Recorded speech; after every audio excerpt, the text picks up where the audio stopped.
Olúwa ṣeun Ayédùn ni mò ń kí yín káàbọ̀ sínú oṣù kẹta, oṣù Ẹrẹ́nà. Nínú oṣù yìí bíkú bá ń pa wọ́n lẹ́wọ̀rọ̀ kí wọ́n má ṣe ka tèmi àti yín mọ́ wọn, torí pé a kì í ka ẹran olóńgbò mẹ́rin orí àtẹ. Ọ̀pá rọ́bà yìí kì í bá rọ kú, ìgbé ayé òkú ńkọ́ kì í bòkú rọ àrùn alákejì. Ọmọ wa ò ní kú lágbára Elédùà, torí pé iyemẹja kò ní fi olú ọmọ rẹ̀ bọ̀rìṣà. Ewé ìyeyè ìgbà ní í ṣe, gbogbo ara báyìí ní ṣẹ̀fúnṣẹ̀fún fi ṣàjé. Àárajé jẹun, àárajé lò lóṣù yìí lójoojúmọ́ ayé wa lágbára Elédùà. Bí wọ́n bá wá ń takú ní méjì ń pèlè, àní bá wọn rówó rà lágbára Elédùà.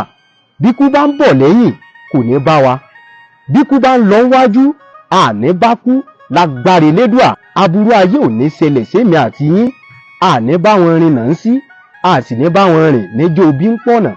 Ire ń tiwa lóṣù yìí, ire o.